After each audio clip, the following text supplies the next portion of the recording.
Thank you, Oakland, for the warm welcome and your hospitality and the absolutely great food. If you guys want to give yourselves a round of applause, I think you should. The food seems to be getting better at each venue, so I'm not quite sure what that means, but thanks. If you look at tonight's schedule, you skip down to the end, you will note the line about public comments.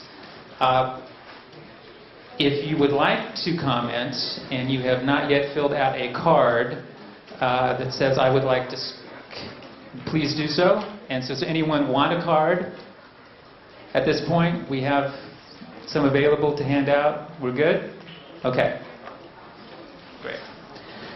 When the comment period begins, your names will be read aloud so that you can come to the microphone, which is right here in front of me. There is a 2-minute limit. We suspect or expect that there are lots of people who would like to speak tonight, so please honor that limit. I will be right here with my watch, and I'm not going to put a buzzer on if you go over, but we would like to be respectful of all those who would like to speak. Should you have a question, we will try to answer it tonight, but keep in mind that some questions require a lot more elaboration. If that's the case, we're going to defer and refer you then to our second campus website, which you can find at lvl.gov. If you look on the right-hand side of the main page, you will see a listing that says Second Campus. You also can email us directly at secondcampus@lvl.gov. So we will begin tonight's program with a presentation from the lab. It will be divided into 2 parts. The first Berkeley Lab presenter will be the lab director, Paul Alivisatos, to my extreme right. Following Paul will be Jim Krupnick, the lab's chief operating officer, my boss. Jim will discuss the Second Campus selection process. He will be followed by a presentation by Mayor Jean Quan, Mayor of Oakland, followed by City Council President Larry Reed, District 2 Council Member Pat Kernigan, Planning and Zoning Director Eric Anstad. Then there will be a presentation by Mike Yometti and about the Brooklyn Basin site, and then we will close with the public comment period. So we will now begin the presentation, and Director Alivisatos, please give him a warm welcome.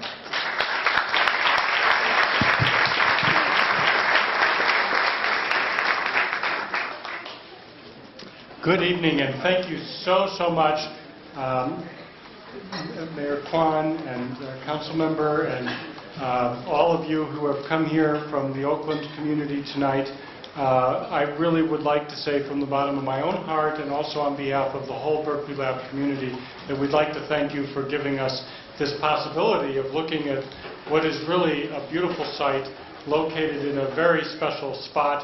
It's impossible not to feel moved, really, just going out on the veranda here and looking out at people kayaking and in their sailboats, and what a beautiful spot, and what a special location. So thank you all very much. I do also want to just note briefly that my office has been inundated by letters from some of you, and I want to thank you for those. Many organizations have been sending us letters about the importance of this site and the possibility of the laboratory locating here. The Port of Oakland, Pandora Radio, Full Court Press, which sometimes we feel like we're experiencing, and Clorox, and many others. There's more than 50 different companies that we've encountered. I'm just going to take a few minutes and introduce the lab to you very briefly to give you a feeling for what the laboratory is. Many of you know us already quite well, so I don't want to take a long time doing it, but on the other hand, there are aspects of our lab that you may not know about. So I'll try to be relatively quick here and just give you a feeling for us. We are a national laboratory. We are run by the University of California on behalf of the Department of Energy. I'm pleased to say tonight that we have a representative from the Department of Energy. Andra Richards is here tonight. She's the site officer that manages Berkeley Lab for the Department of Energy. We are a national laboratory. We are dedicated to inventing the future of energy. And we also are deeply involved in many other areas of science, including exploring the secrets of the universe. We have a number of scientists at the laboratory who study cosmology and high energy physics and all kinds of topics of that type. It's a very broad range of activities. One of our most important activities at the laboratory, which I think would connect very deeply with the values of the Oakland community, is our Carbon Cycle 2.0 initiative, which is an effort across the whole lab to provide the science and technology solutions for a future carbon cycle that is in balance. I think you all know that today, when we burn fossil fuels, we release carbon dioxide into the atmosphere. Carbon dioxide ultimately has a warming effect on the planet, which is a very serious issue, and we are trying to provide a science-based set of solutions so that in the future we could have a more stable carbon cycle that is in balance, so that when we get our energy, we're not at the same time perturbing the environment so dramatically. And I'd say about half of the lab today works on science related to various aspects of that initiative, projects like energy efficiency, biofuels, energy storage, photovoltaics, things of that type. We do, of course, have a very distinguished history at the lab. If you ever learned the periodic table, or if you have sons and daughters, grandsons and granddaughters who are in school learning the periodic table, we're sorry we've inflicted some of it upon you. 16 elements were discovered at the laboratory. Many of those elements actually are used today in areas like biomedical imaging, for example, technetium-99. We've also been involved over many years in energy efficiency. For example, the refrigerator that you own today has complied with standards which the Berkeley lab helped to develop over the years. In fact, in the very early years, when the lab first started to work on energy efficiency in the mid-1970s, we worked very hard to establish even the concept of appliance standards, which were not well known before that. And the refrigerators today use the energy standards developed at Berkeley Laboratory, which have enormous savings in energy and finance for the world. We've been involved deeply, in, as I mentioned to you earlier, in areas of medical imaging, which is something which older discoveries at the laboratory today continue to have a big impact. The lab is very proud of its spin-off companies. Just a very small number of them are listed here, but annually several companies will spin out of the laboratory. Many larger companies will license technology from the lab, and that, of course, is where we see a more direct impact of specific science projects leading to a situation where you can see directly their impact in the world around you. The lab has had a very distinguished history in its science. There have been 12 Nobel Prizes associated with the laboratory. The 12th one was won to a group of scientists who were part of the team which were part of the Intergovernmental Panel on Climate Change when that was recognized a few years ago by the Norwegian Academy. So there are 12 Nobel Prizes at the laboratory, and we have about 4,200 employees today at the laboratory, and about 800 university students are trained, do the bulk of their training at the laboratory in any given year. The lab has many science focus areas. The one we'll probably want to emphasize to you tonight is the biosciences activity, because right now, when we first form our second campus, the bioscience activity will be the core of what our second campus will occupy. And in that area, we do a lot of research related to biofuels and also to the interaction between biology and the environment. For example, you may not know that when your fossil fuel is emitted, when you burn gasoline in your car, about half of that carbon dioxide is ultimately taken up by the environment, either in soil or in the oceans. About half of it remains in the atmosphere. And we don't really know what limits how much of that CO2 goes into the soil or into the ocean and what impacts that will have. So that'll be a big part of the research that will take place at the second campus, will be our biosciences work. We do a number of other things, as I mentioned to you earlier, for example, research in cosmology, trying to understand what happened right after the Big Bang. I mentioned to you the energy and environmental work. Here in Oakland, not too far from this site, we have housed the National Energy Research Supercomputing Center, More than 4,000 researchers a year across the nation use that supercomputer to perform calculations on a wide range of science topics, and that's actually housed in a facility that's not too far from here in Oakland. And finally, I mentioned this area of photon sciences. We'll say a little bit about that in a moment. The lab does two different kinds of things. We run research projects, like, say, our biofuels work or the environmental work I mentioned to you, but we also run large facilities. These are facilities which are specialty instruments, typically, of large scale and great complexity, which are unique instruments that the entire science community gets access to. And so about half of the budget of the lab is tied up with those national user facilities, and about half of it with research programs. So, for example, we run a facility called the Advanced Light Source, which is an X-ray source, but a very, very bright X-ray source.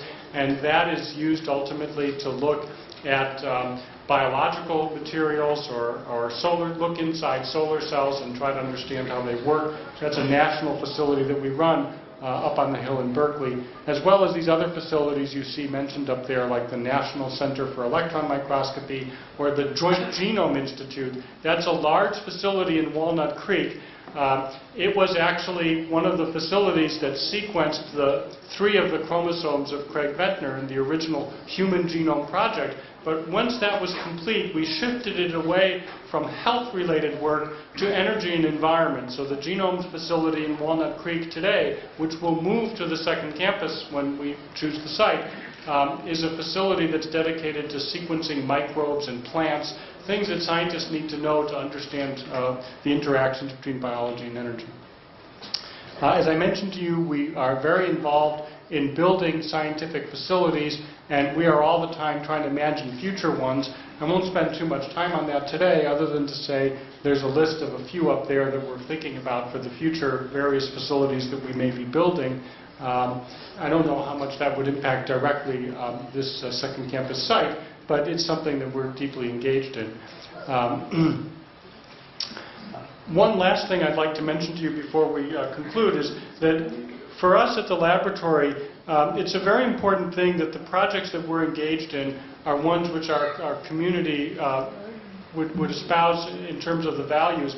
And something that we're deeply engaged in is research associated with the developing world.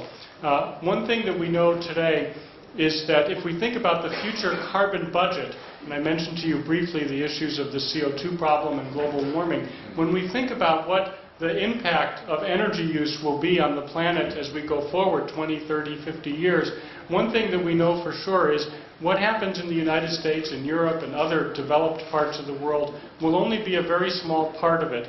And what happens in the developing world will be even more important, because there are 2 billion people in the world who live on $2 or less a day.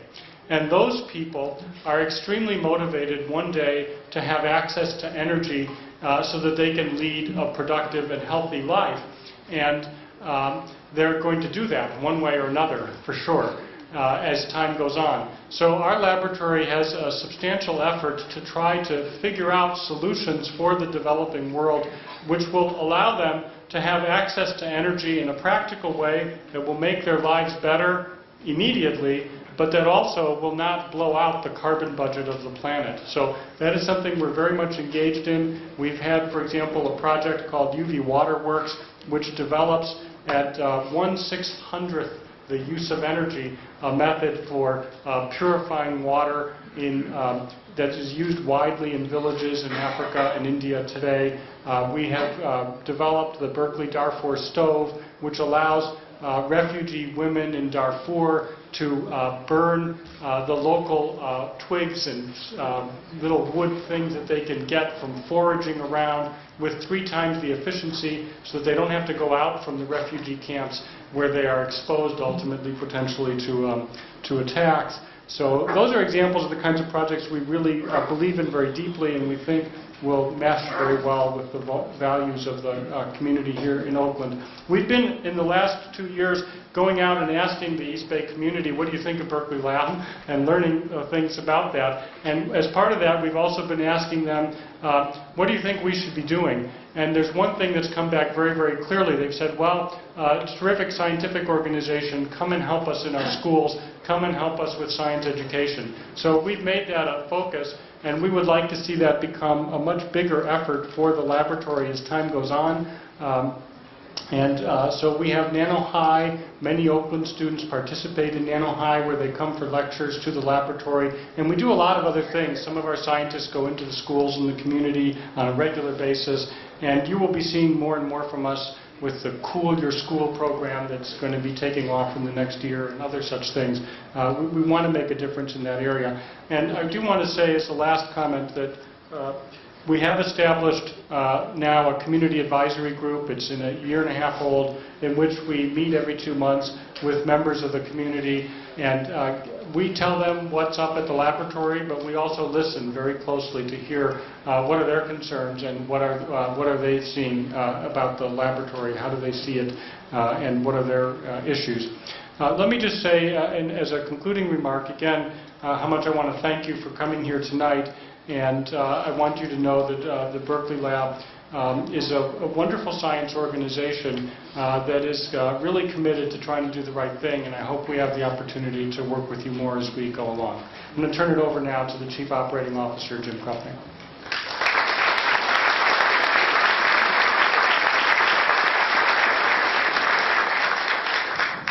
So thank you and welcome to everybody tonight. I'd like to take a few minutes and talk about the details of the second campus. So why are we doing a second campus? Where did this initiative come from? What are the attributes we're looking for in a second campus? Where are we now in the process? And what's the process going forward?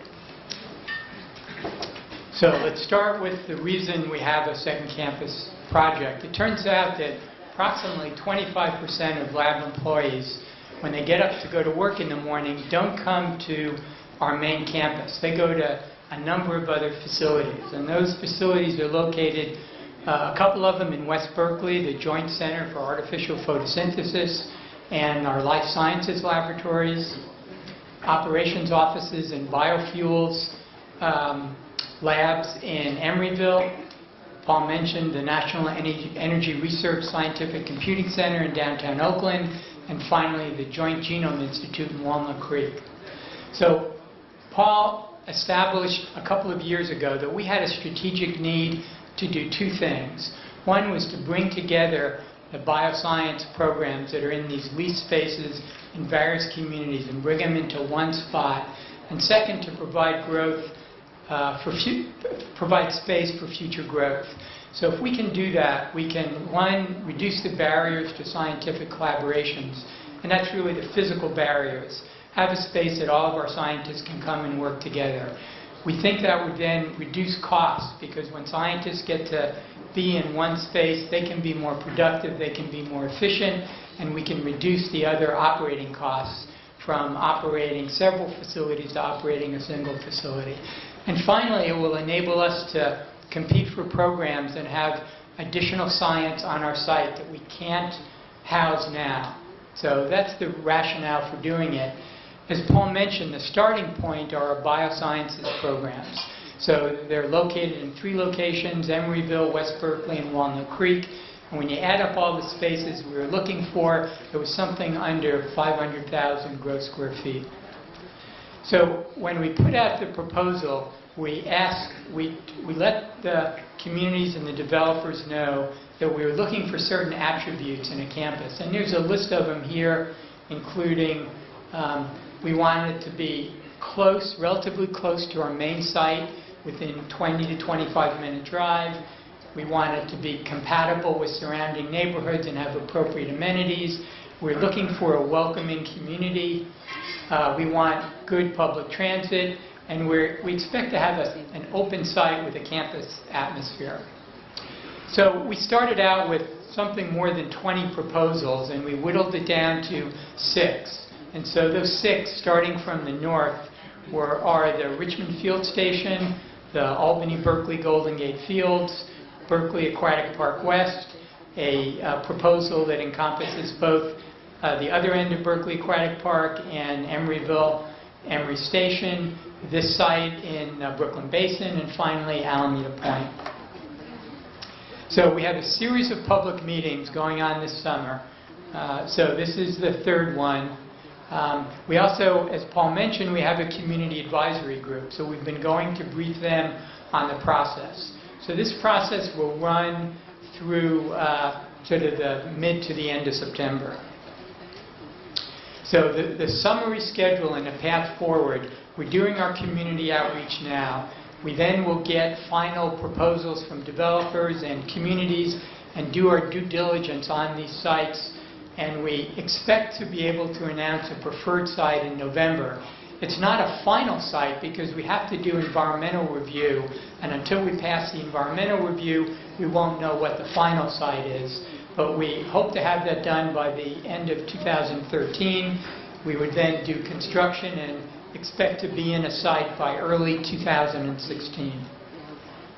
So these are some images from the first years of science at Berkeley Lab. It spans 80 years. We fully expect that a second campus would allow us to do outstanding work well into the next century. So thank you very much.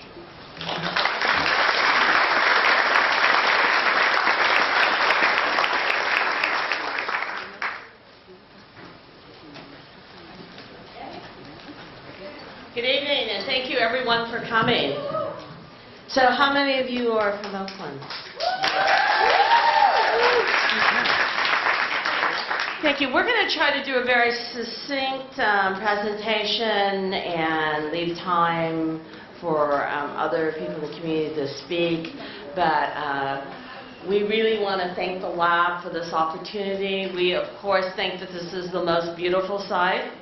That it can be ready at least a year earlier than any of the other sites, and we actually own the site as a city. So we're going to go through just an overview quickly. As mayor, I get to be cheerleader. I'll be a little bit more general. These gentlemen will be a little bit more specific. We think this is one of the best transit locations in the entire Bay Area. Within walking distance, you can get to 2 BART stations. There's going to be 2 freeway entrances remodeled along here. You can get to the ferry. You can take a train. And one of your employees told us that he lives on Lake Merritt. He plans to kayak to work. This is and I guess you could kayak from Alameda too if you lived on that side. This is an amazing location. It's next to Lake Merritt estuary, and we're now finishing our DD plans of these amazing walkways across the streets and across 12th Street, right straight to Lake Merritt, will be coinciding, and the Chinatown people will tell you, with the development of the new Chinatown at Lake Merritt Station. So they'll have many choices from Jack London to dim sum, and the food's no accident. The New York Times says that Oakland has the best food scene in the Bay Area right now. We are in a pretty international side. The port, I was thinking about, I always thought of the Lawrence Berkeley Lab as a place when I was a Cal student where we used to go have lunch, great view, sit in the parking lot. That was before the wild turkeys chased everybody out of the parking lot. We used to sit right on the hill below the lab and had the great views. If you stand out there at the end of that pier, you can see San Francisco, you can see downtown Oakland, you can see the hills and the tip of our redwood forest. You might even be able to see the lab from that location. So this also will have great and beautiful views. Oakland is a regional government center. The federal building is, state building is here. Many of the regional organizations are here. We are the home of the University of California. We are also, next slide. We're also the home to a wide range, who's got the clicker? Okay, a wide range of world-class businesses, from Clorox to dryers to Matson, our traditional companies, to a whole new generation, organic foods. Numi, when I talk to people in China, they're really interested in our organic foods. Cost Plus, that buys sustainable and buys directly from the producers in third worlds and brings them to our living rooms. URS Zone, And your medical research, Bert from Children's Hospital is going to talk about how he really wants to expand his research. My husband's been on the board of Alameda County Medical Center that's affiliated with UC. We have Alta Bates and, of course, Kaiser. So you have ready partners for your science and your biology exploration. We have several new companies from Syrexa to, I'm going to just go quickly through this, to the huge, I don't know, Children's Hospital, you got crowded out, you're on the slide, over to Pandora. And the CEO or the founder of Pandora is here. I think it's, we consider it one of the reasons we're the 5th hippest city, I think, in the country according to Forbes, although never thought of Forbes as being that hip, but okay. Sungevity, Ask, Bright Source Energy, two of the largest and fastest growing solar energy companies. Oakland itself, by the way, is the 4th most sustainable city in the country. I think we now divert 65% of all of our garbage from the landfill. Next picture is Joe Kennedy, and it was very interesting. I went to Shenzhen, where they make all the Apples and iPads, and I was showing them the little P on my Apple phone, and I said, they're in Oakland, and then they all smiled. Okay, all right, we get that. You're an international city.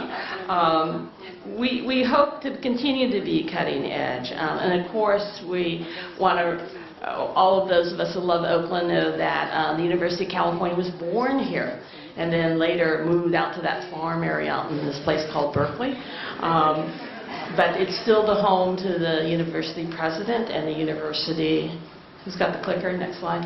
To the university, as you've said, we're the home to your supercomputer system. Next slide, please. So let me just talk a little bit more about the site in context. When I started this, I wasn't sure if I should introduce myself as the mayor or as the chair of the Chabot Basin Science Center. We are clearly an interesting city. While we may have schools really in need, we're also one of the cities with the highest percentage of college degrees in the country. We have a diverse, very progressive, a cutting-edge workforce, whether you're talking about music, or you're talking about science, or you're talking about culture.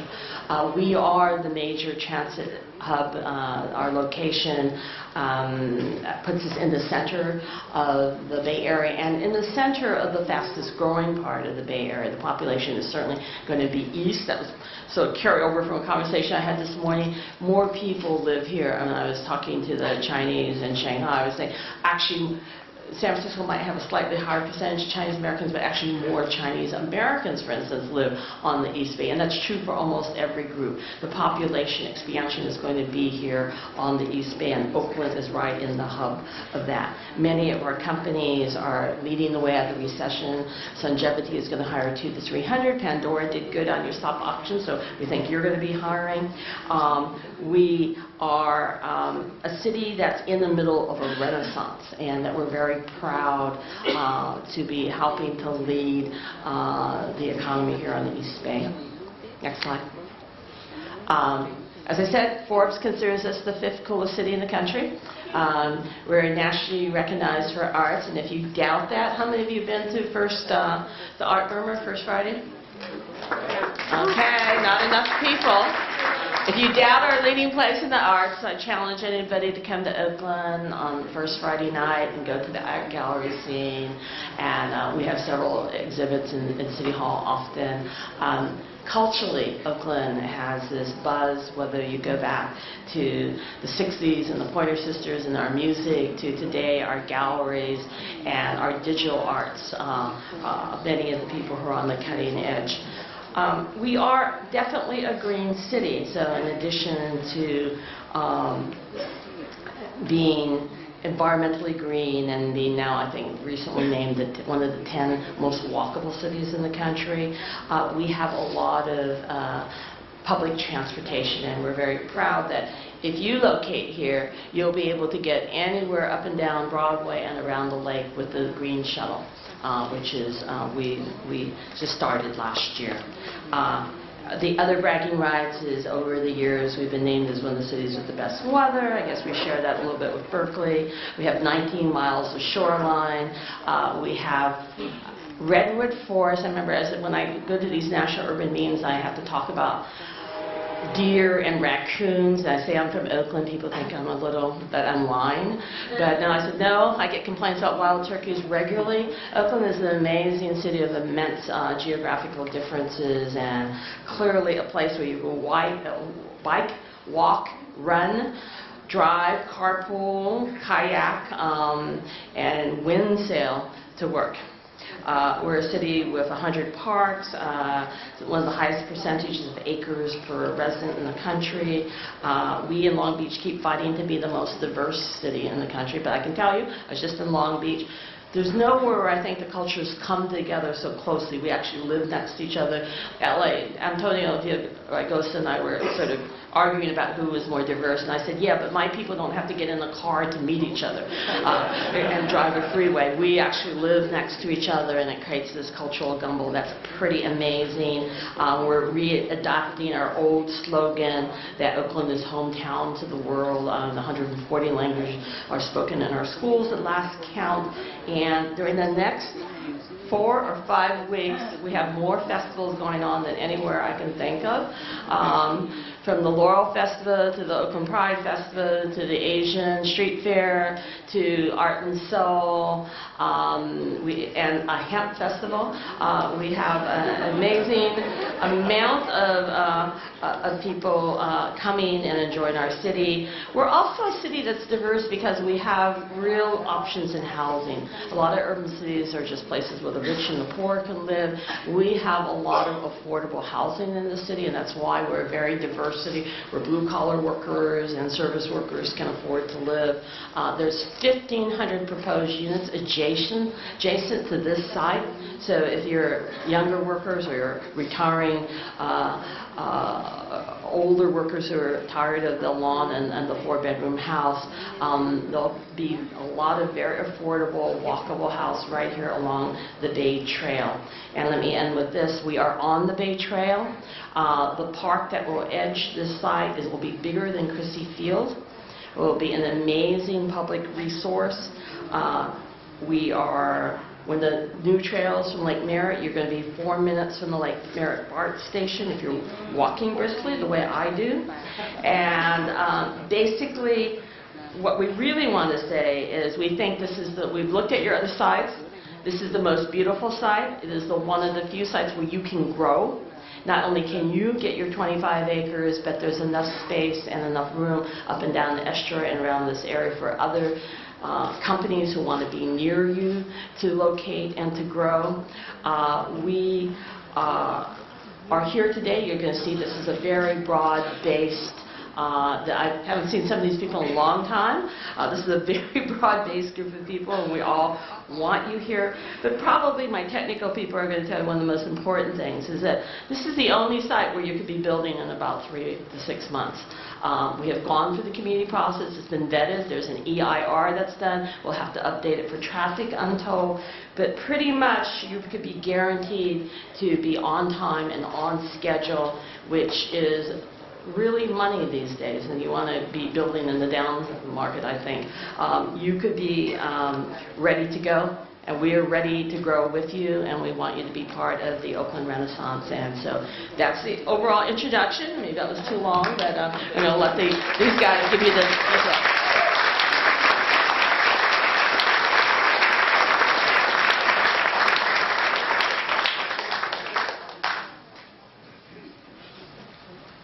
Good evening. My name is Larry Reed, and I'm president of the Oakland City Council, and I just want to say thank you for honoring us by having the Brooklyn Basin be one of the sites that you're looking at. There's very little that I can add than what my mayor has already said, other than this is one of the most incredible cities in the state of California, certainly here in Alameda County. You truly have an opportunity to come and be a part of this family and do something that all of us desire. And as you change the world with all the research that you do in the most incredible institution in this country, certainly you can play a significant role and helping to change and shape the future of the city that we are a part of. And I would only ask on behalf of the council that you will give us the consideration that we think that we're due. This is one of the most incredible sites out of the sites that you will be considering. And know that the city council that I'm a part of and those that are here in this room want you to come and be a part of the city. And as you continue to change the world, help us to change the city and help this city experience some of the most incredible growth of an urban city anywhere in this country. We want you here, and we look forward to partnering with you. And when I leave here, I'm going to go back to the golf course. And then when I go home, I'm going to get on my knees and say some prayers and ask for a divine intervention. That's how bad we want you here in our city.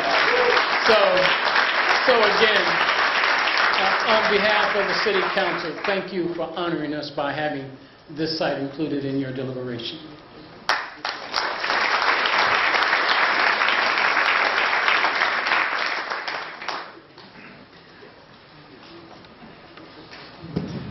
Good evening, everyone. I'm just delighted to see so many familiar faces and so many people who love Oakland being out here to support the idea that the Brooklyn Basin would be the very best site for the new second campus of the Lawrence Berkeley National Lab. My name is Pat Kernahan. I am the Oakland City Council member who represents District 2, and the Brooklyn Basin site is in District 2. I am here to talk a little bit briefly about the real local situation and the history of Oaktonites in our community. Oaktonite is the other name that we call Brooklyn Basin, and about 6 years ago, Mike Gilmetti and Oakland Harbor Partners came to Oakland. They're actually part of Oakland. They are here. But they worked so closely with the community just on the other side of the freeway in the San Antonio neighborhood, many of whom are here. There was the proposal for the original Oak to Ninth project, which was originally all residential, as I think you know, was for a very exciting project. And the community was very concerned about the community benefits that would come from that, affordable housing, jobs, and things like that.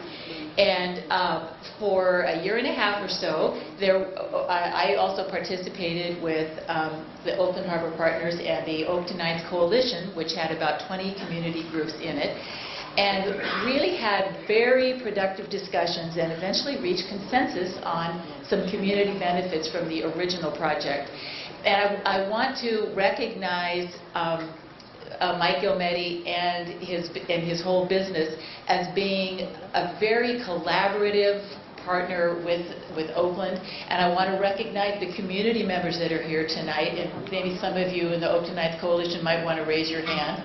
There is actually a lot of them throughout the audience. Really, everybody really working for the best possible outcome and really ending up with a win-win. So if you are to choose Oakland and Brooklyn Basin, which we certainly hope you do, I want to just let you know how much the community at all levels really supports this idea. We are so excited that what the lab does is so in tune with the values of Oaklanders, and that you're working on new energy and preventing climate change and really taking action in a way that's just so exciting. We are completely delighted you are here. The Oakland City Council, one more thing, the Oakland City Council did pass a resolution supporting the second campus coming here. We passed it unanimously and enthusiastically. We could not be more happy if you were to choose us. So thank you.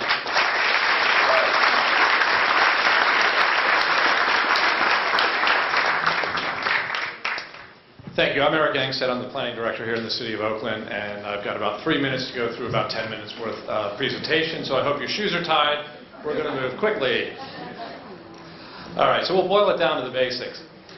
First off, this is probably the only crowd that I can start off a presentation with a slide that has a chemical formula in it. That's H3O. So the chemists in the room know that as the hydronium ion formula, but basically for lay people what it is, it's water with an extra hydrogen, or water with a little extra. So I think that is a pretty accurate description of our site. It's a water site with a little extra. So let's talk about what that little extra is. And the 3 H's also provide a great way of sort of summing up the points that the mayor and the council people have made about Oakland. It's hip, it's happening, and we're here. So, as the mayor alluded to, we are hip. We have a dining and food production industry that's going gangbusters. The New York Times has recognized it. You've seen, if you came early, you got a chance to taste a number of these things. But it is a hip place for food, it's a hip place for entertainment, it's a hip place for art. I don't know any of these things because if I know about it, it's not hip. But the younger people in the crowd, my staff, they know where the hip places are. But Oakland is hip. It's been recognized as hip. It's a great place to come and join that energy that flows out of food, entertainment, and art. It's also happening, and this is important for the second campus because what it means is it's a waterfront site where you don't have to be the pioneer. You are part of something that's already going on. So, your site's right there. We're sitting on your site right now. This is going to be a 12-acre public park, and you can see the rest of the site out that way. But it's part of an overall waterfront renaissance that Oakland's going through right now. So you're not a pioneer. You're joining something in progress, and that means that the kinds of things that you're looking for as the ancillary amenities are already here. And finally, it's here. It's here in location. It's out there. You can see it. It's also here in terms of time. As the mayor alluded to, we've already gone through an EIR and an entitlement process. Your project is here now. So, Oakland is very centrally located in the whole Bay Area region. As part of the waterfront renaissance, we have the Oakland Army Base, which is primarily going to be a logistics and warehousing facility that's going to complement the Port of Oakland and build a new industrial and goods movement area. We're finishing up work on a central estuary plan farther on down the water that again is trying to encourage and provide a fertile growing ground for that specialty food production that we've got going on here. And as part of specialty food production, hopefully you got a chance to sample this, that also means beer and wine. We've got a lot of breweries and we've got a lot of new urban wineries here. And we're building along with down near the Conagra Flower Plant, a place for that to flourish as well as more recreational opportunities along the water. We have a transit-oriented development that's coming into around the Lake Merritt BART station that again will add further urban density to the area and further housing choices within short walking distance to the second campus. We've got the Jack London Square redevelopment, which is the farthest along, a dining, entertainment, and retail facility, and you saw the bounty from a number of those establishments here in the back earlier. And finally, we're still talking with Major League Baseball about building the A's a new waterfront ballpark that would be catty-corner to your second site. So you at least would be able to hear the games. I know you guys don't like to get out of your labs too often to go to the games, but if you do, hopefully we'll have a waterfront park for you. So in terms of amenities, we have an immense number of restaurants, all within easy walking distance. And as the mayor alluded to, we have a free shuttle that goes all through downtown, uptown, Old Oakland, Chinatown, down to Jack London. And when this project comes in, that gets extended out to the second campus area. So you'll be able to walk it along the waterfront into Jack London. You'll be able to hop on the free shuttle and get anywhere within the Oakland area all the way up through uptown where a lot of the restaurant activity is located. You also have the trails around Lake Merritt that have been talked about.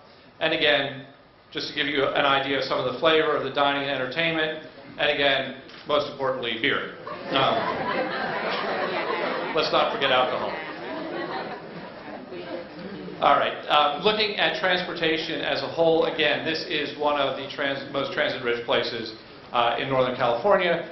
You've got the BART lines and the freeway connections, but most importantly, for you guys,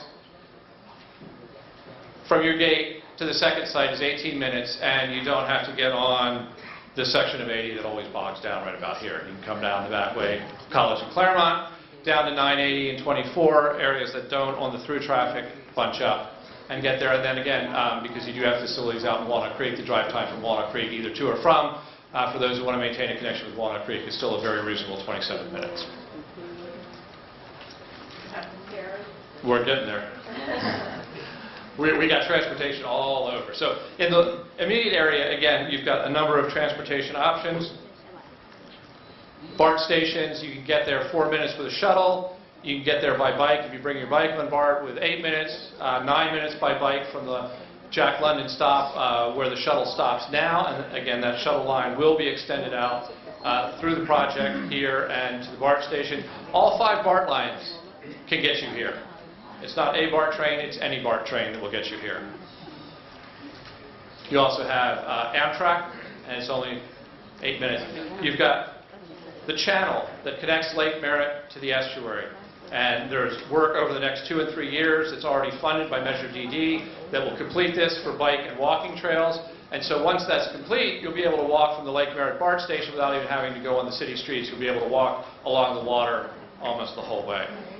And then just quickly, those projects at the base of Lake Merritt, the 12th Street realignment in the parks is under construction now. You've got segments along the 7th Street Bridge and the estuary channel itself, all of which will be completed in 2013 and 2014. That will add both riparian restoration along the water's edge, as well as the bike and pedestrian paths. And finally, the Embarcadero Bridge out here, right outside the gate from where we are, that's going to start construction soon. Will be finished by 2014. So by the time the second campus is up and running, all of those amenities will be in place. Turning to the regional transportation network, you have your second site. You're the closest to Amtrak, closest to the ferry, the Port of Oakland. So you've got your logistics throughout the world, as well as, obviously, with the Port of Oakland, a very fertile proving ground for all of your alternative fuel technologies. So you have a real-life testing ground right there. Jumping over to the other side, and we just threw in the UC Boathouse for folks in case they need a marker. But on the other side, you're at the Oakland International Airport in less than 15 minutes. So you are as tied into the regional transportation network as it is possible to get. If there's any way to move people, goods, it's here. And finally, like I said, it is here. There's your site. You've got a full environmental impact report. You've got entitlements in place here. And I don't know if you can see this. It says Oakland Development Project Final Approvals. This is the sum total of all of the council resolutions and judgments and everything that approved that project. It's here. The project is here now. So, again, to sum up and take away, whoa, we went a little too quickly through that. But it's hip, it's happening, it's here now, it's here physically on the water, it's here now temporally within the entitlements. Thank you very much.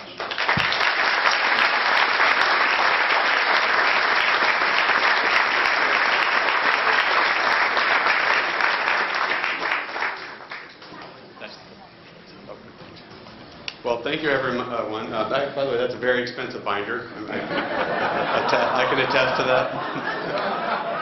So don't lose that.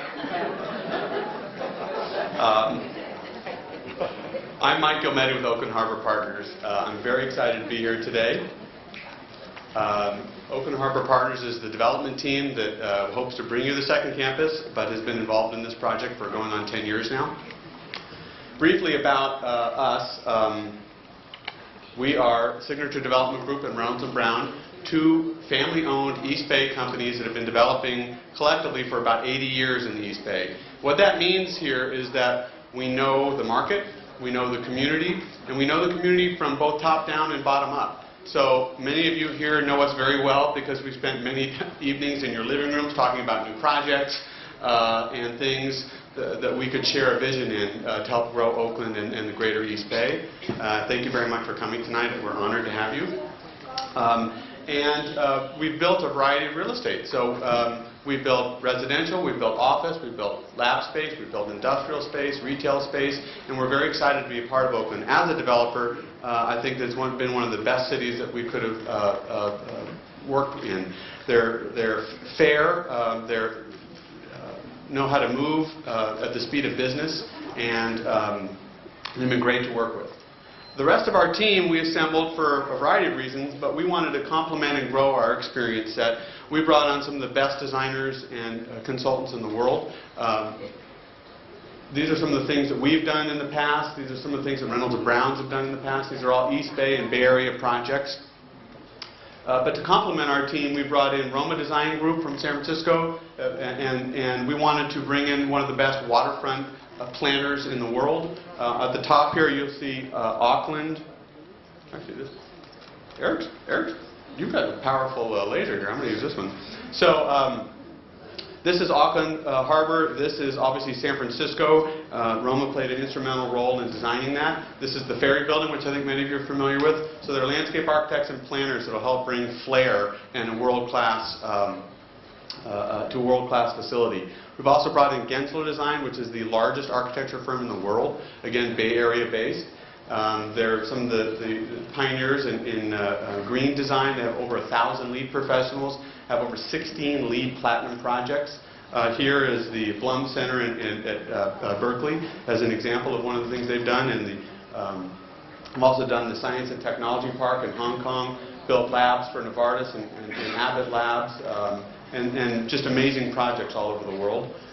McCarthy is one of the biggest and best general contractors in the country, and we listed some relevant UC and LB&L experience. Of course, the Future Solar Energy Research Center, Li Ka-shing Center in Berkeley, and across the bay, a further UCSF experience. So our team has enormous experience in the development process, the community process, the planning, the building, and the overall process. One of the things that's important to us, as it's important to the lab, and I think to the community at large, is green building principles. We intend to employ those using LEED Silver certification or higher, also complying with Lab 21 environmental performance criteria as developed by the lab. We will achieve those through efficiently managing the airflow, ventilation, water, and energy, by orienting the buildings to take advantage of daylight and sun exposure, and also in the overall plan. We talked about the transit-oriented nature of this project and this location, shuttle, bike, bus service, BART, etc. We have sustainable landscaping practices. So we're very excited to be able to deliver that for Oakland and for the lab. In terms of the site itself, I have to say that I kind of fell in love with this site about 10, 11 years ago. My wife kids me that it's my mistress, and I've been spending a lot of time with it over the last 10 years. But it's a very, very exciting site. There's so much happening with it and around it. I'm going to buzz through this because the city, I think, is already covered between the mayor's good remarks and the council members and the zoning directors, but certainly Jack London Square, and this is the site right here we're talking about. It's about 65 magnificent acres on the waterfront, which is a stone's throw from Jack London Square, which is a burgeoning restaurant and art scene. It is certainly in walking distance to the upcoming improvements along Lake Merritt that, again, are funded and underway. Those are some of the examples that Eric showed. And a stone's throw, again, kitty corner from the proposed ballpark. And that, again, is the project as envisioned. This was already hit on. I just want to emphasize, we are the closest site out of all of the sites to BART, Amtrak, AC Transit. We certainly have a shuttle service right there, and to ferries. And certainly to the interstate transportation grid, closest to the airport, closest to the Bay Bridge. So we think we are the best located site of all of the sites. In terms of the plan itself, it is the only site that we believe is a true waterfront site. It actually juts out into the water, two large peninsulas, and it is a magnificent site that really takes advantage of, as you can see, since we're staring at it behind us, the site. Not only that, we can accommodate all the lab's needs. This shows a first phase build out of the lab, approximately 500,000 feet, which was their request. And we're able to do it in such a way that they could save money up front by not having to build structured parking and be able to do some surface parking. It has all of their operations buildings with magnificent views of the water and overlooking the large parks, which I'll get to in a second. This shows a conception, an artist's conception, obviously, of the full build-out of the lab, which is approximately 2 million square feet. The Oakland Ninth, now Brooklyn Basin project was to create an amount of community benefits. So we have a labor agreement, we have labor peace, we have community benefit agreement, we have community peace, and not only peace, but support. These are folks that see the vision here of what we're going to get, and you would inherit all of that good work that the community, the political leadership, and ourselves put together, and be able to take advantage of all the amenities around it. This just shows a bigger picture of the entire 65 acres. Half of this project is parks and open space. It's a remarkable amount. And these are areas that are bigger than the Marina Green. This is a highlight of these parks. So this here is bigger than the Marina Green in San Francisco, and it rings the entire site. We'll be rebuilding 2 marinas, so you have a couple hundred slips.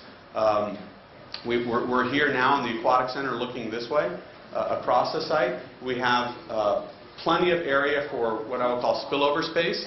So private companies that want to locate within the gravitational orbit here of the lab, there'll be plenty of room for them. We have probably about 1 million square feet between our project and Jack London Square, not even counting the downtown and uptown areas. I'm saying immediately adjacent.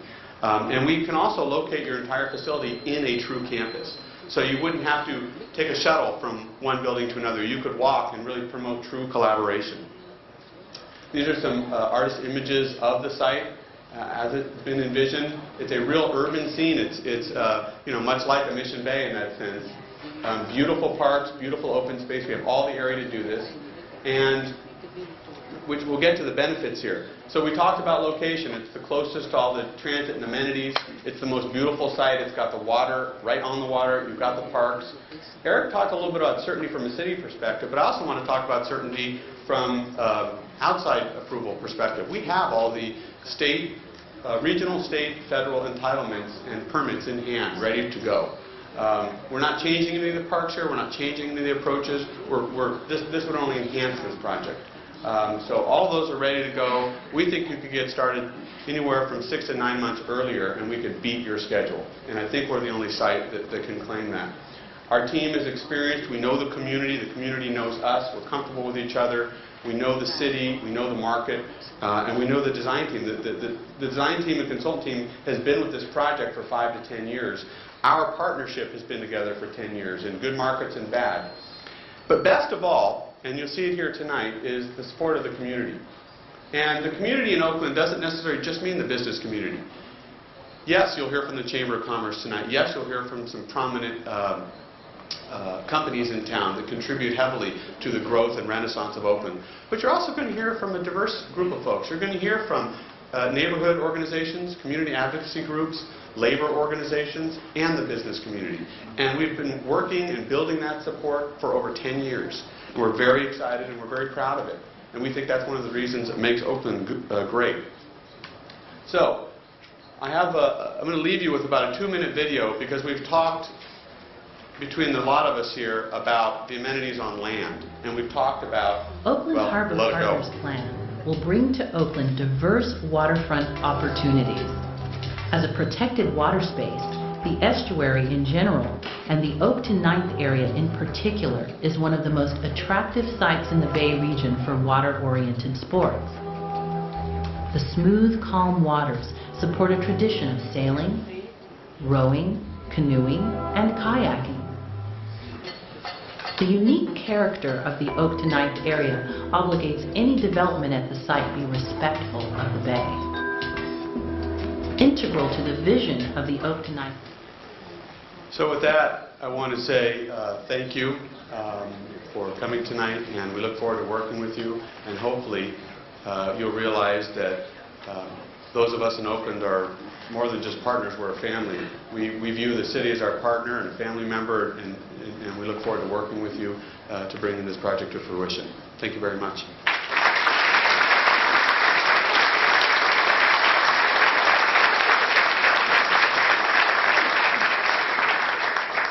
Okay, so now we begin the public comment phase. So, Sharon, did you have some names to read off?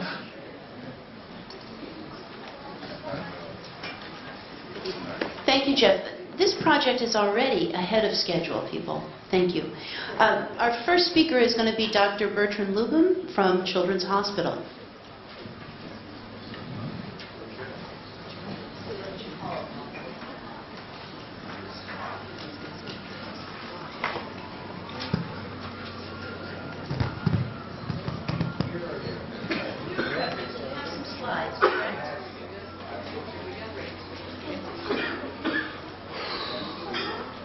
So this is a wonderful, wonderful opportunity for this city, for this lab, and for all the hospitals that are in this community. And I, as a physician who's been in Children's Hospital for 40 years, been in Oakland for 40 years, been involved in patient care and developing a research institute, and now as the CEO and president of the hospital, I want to comment on how important it is to have Lawrence Berkeley Lab located in Oakland and the value that the medical community in the East Bay can bring to this resource. So I have a few slides to illustrate that.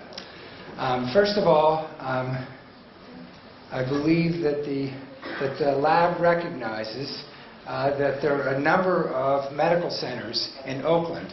This is the only of all the sites that Dr. Alivasato pointed out that has these medical centers in the same site, in the same city. So add to the list of all the unique things that we mentioned, that would include Children's Hospital and Research Center Oakland, which I'm going to talk about, Sutter Medical Center, which is Alta Bates, Kaiser, which has an enormous database, Samuel Merritt University. There's just beginning now to be built Oakland Zoo Veterinary Hospital, and there'll be a brand new Alameda County Medical Center. There isn't another city that has, of all the sites that we've talked about, that has these hospitals and has these medical centers. And as Dr. Alivasato pointed out, life science initiatives that are going to be located in this area would benefit from having collaborators in these hospitals. And I think that's something that has to be added to the list, although it wasn't on the criteria for how you're going to select a site. I think it's something to certainly give consideration to. I took this from your website in terms of the kinds of research that you're interested in, and I know that's already been stated, but I do think what's very, very important is that all of these technologies that you have applications to benefit health.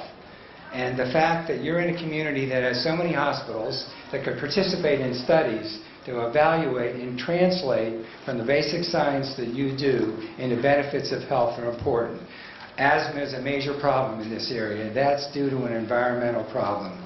Obesity and diabetes are due to environmental problems besides the genetics. And the combination of genetics and environmental interests would establish this as a world-class center that I think should be certainly considered. Telemedicine is going to be in all of these facilities, and all of them have electronic medical records which could be tied into the lab for a lot of beneficial opportunities. This does not exist in any of the other sites that are being considered. Advanced technologies. I believe that we're creating Mission Bay East. There's no reason why we can't do this. Having the lab here would be the key tenet for Mission Bay East, with bringing all the hospitals in as part of it and using this enormous biomedical brain trust that exists in the East Bay. And I believe from discussions I've had over the years with scientists and colleagues both at the lab and at UC Berkeley that if there's a site to locate their business or to do their work on this side of the bridge without crossing the bridge, they would do it.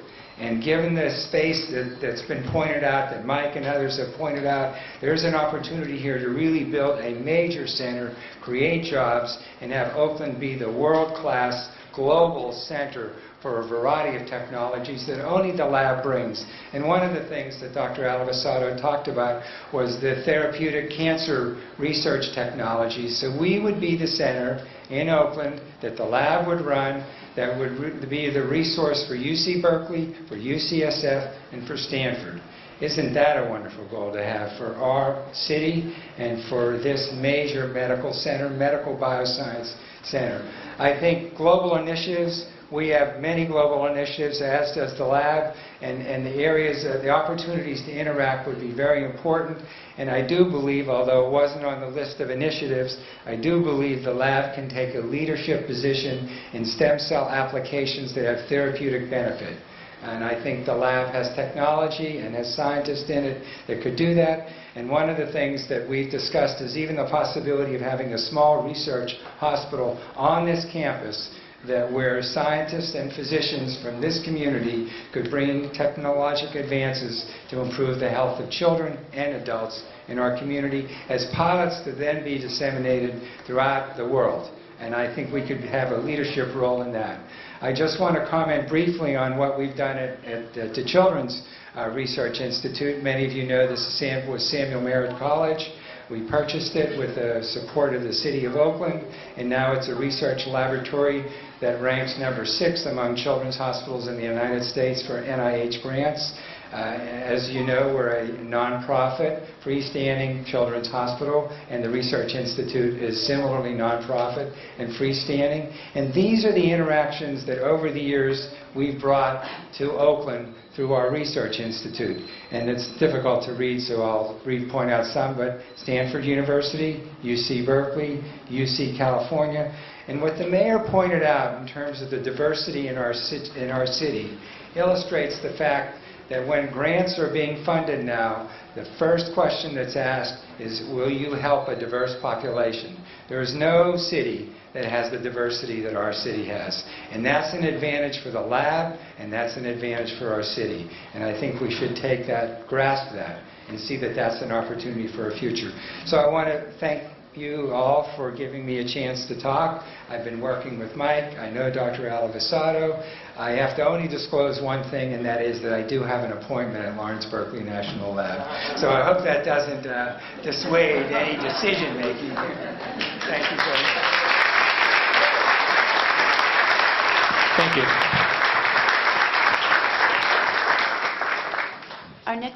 Our next speaker will be Alexander Zwissler from the Chabot Science Center, followed by James Head from the Oakland Port.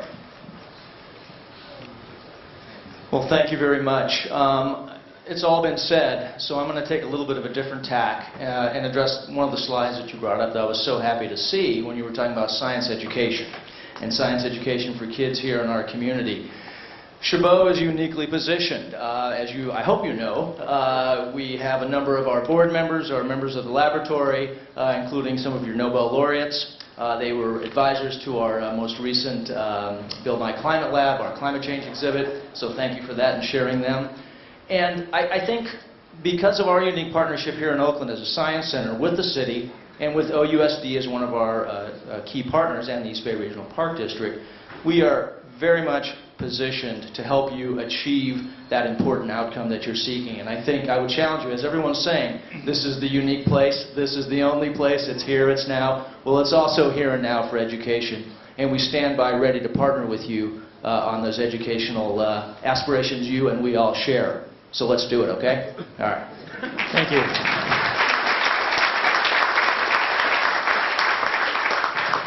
So good evening. I'm James Head. I'm a member of the Board of Port Commissioners, and thank you for allowing me to have an opportunity to speak to you tonight. Generally, when you locate in a place, you want to know who your neighbors are. And so I'm here to let you know that the Port of Oakland would be your neighbor and supports this project. And when you want to know what your neighbors bring, usually when you move into a place, they'll bring you cookies or pies or cake. Let me just tell you a couple of things that the Port of Oakland would bring to you as a neighbor. We would bring to you a port that is the 5th busiest port in the U.S. and the gateway to the world from our perspective. And while our sister city, Richmond, has a port also, it's not as busy as ours and does not have the access as ours. So you would get that as a benefit of a neighbor. And on behalf of the port, I want to recognize Omar Benjamin, who's here, who is the executive director of the Port of Oakland. Secondly, as a neighbor of the Port of Oakland, you get access to the Oakland Airport, which is also one of the primary businesses of the port. And the airport, which we consider to be a world-class airport, is one that would be, as was stated in the slide, pretty much at your doorstep. And I also want to recognize Deborah Alley-Flint, who's in the back, who's our Director of Aviation at the airport.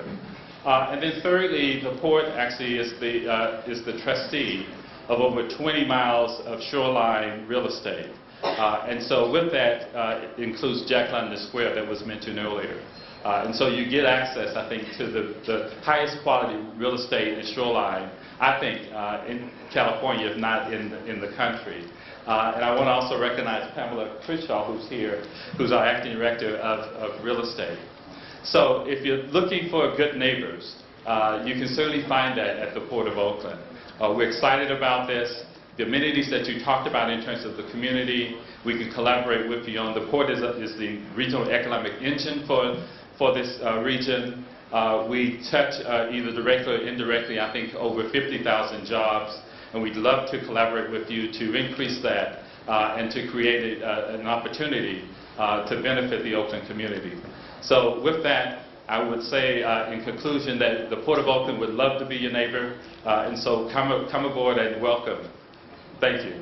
Thank you.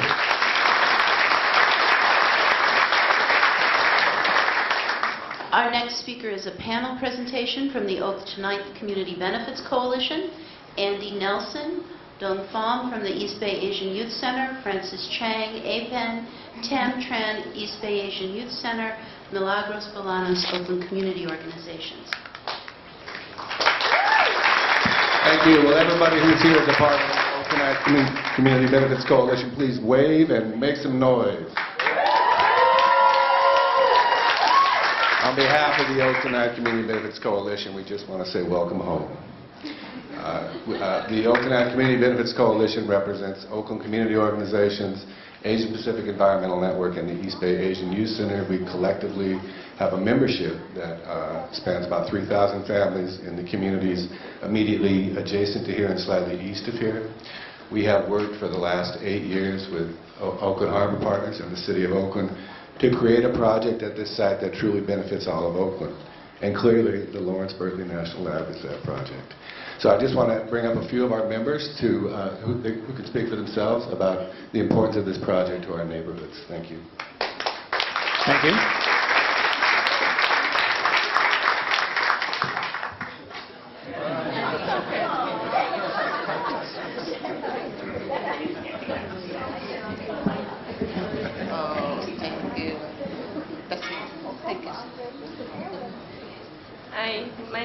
My name is Dung Pham. I am a parent leader with ABC.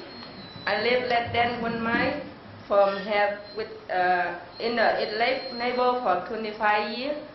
When I heard the lab may come to Berkeley Basin, I got very excited because I think I would help improve my neighborhood, like I have seen other Oakland neighborhoods. In Port Light Uptown and Lakeshore, the lab can help bring us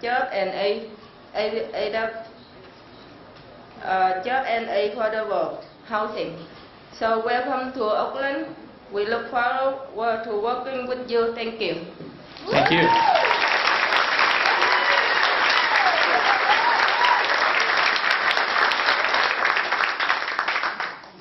Good evening.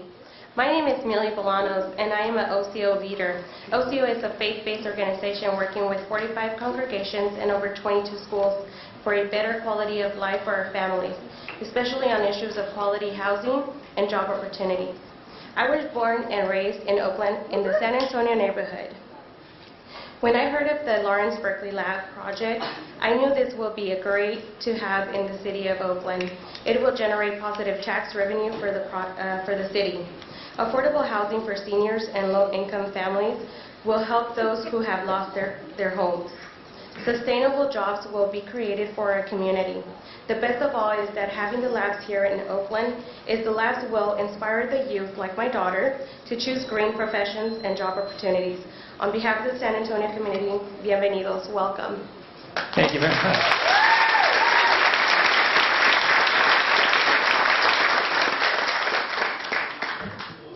My name is Francis Chang. I'm with I'm the member of APEN, Asian Pacific Environmental Network. We welcome the opportunity to have a green job, housing, the lab will bring to the city of Oakland, and we sincerely hope you will seriously consider this beautiful site of your future planned second campus. Thank you. Thank you.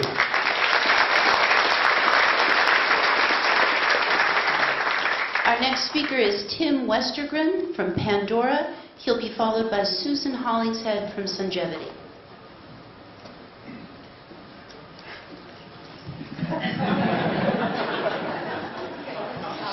Thanks. It's a real treat to be here, and we are very enthusiastic and genuine advocates for Oakland. We were born here. We were a handful of people on a business plan when we started, and 11 years ago. And I think if we hadn't situated in Oakland, we wouldn't be alive today as a company for a bunch of reasons. We've gone from 12 people to now a public company supporting a multi-billion-dollar market cap, pushing 400 employees and growing like a weed, a healthy weed. We really do consider Oakland home. I just want to talk about two things. There's a lot of talk here about Oakland as a welcoming city that supports businesses, and I can speak firsthand to that. And in 2007, Pandora's future was threatened when we were hit with a dramatic increase in the royalty rates that we pay for our service. And as sort of a last-ditch effort, we had to organize a political campaign in Washington to reverse those rates. And Oakland as a city was pivotal in helping us do that. City officials, administration, local politicians, the community really rallied behind us. The Department of Education really turned their attention to us quickly and helped us mobilize constituents in Washington and ultimately get this adverse ruling reversed and help sort of save the company.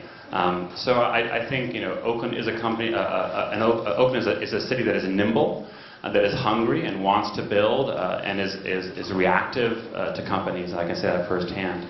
The second thing I'll say is probably the measure of your choice of location is your ability to recruit. Pandora competes directly with the likes of Facebook and Google and Twitter, etc. Folks who have unfortunately chosen the wrong side of the bay for their offices.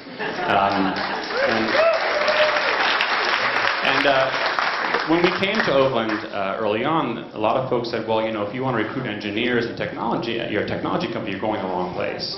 I can say that Pandora does very, very well head-to-head against those companies. We attract and seek only the best and the brightest in engineering and design and sales and systems administration, and we've successfully competed. We're adding an employee a day right now, most of whom are passing up opportunities to go with technology companies, those other ones I mentioned. And we have big growth plans ahead of us, and our roots are firm and deep in Oakland. We'll be here for a long time. We hope you'll come. And one last comment. Pandora, which is an internet radio service, we have over 100 million people that are registered for the service in the US now. You're a user. Fantastic. Well, you may not know that what powers Pandora is something called the Music Genome Project. So we would be very happy to have another genome operation in Oakland, and we'll be happy to share our knowledge with you. Thank you.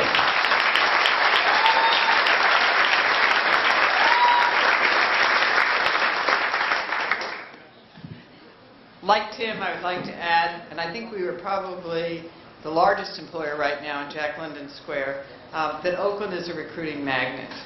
As the bags under my eyes, I'm sure, will reflect, we hired 80 employees in the last 3 weeks. We survey and we are adding probably as many as 300 more by January. We look at the transportation hub, we look at the amenities along the shoreline, and we survey our employees monthly. And one of the things our employees tell us each and every month is that among the top 3 reasons that they love working at Sungevity, and they do, our Net Promoter Scores amongst our employees are very high, is the location. They are dedicated to the location. They love the location. They're able to connect to the environment. They're able to connect to the local culture. All of those things are very, very important to them. And to bring that many high-quality employees to our business that quickly is a key element to not only where we are now, but our future, and I think yours. Beyond that, I would tell you that Sungevity is the fastest-growing residential solar company in the United States. We are dedicated to driving solar to parity and to bringing solar to every residential rooftop to change the carbon cycle. And we would like nothing more than to have you here to partner with. Thanks. Thank you.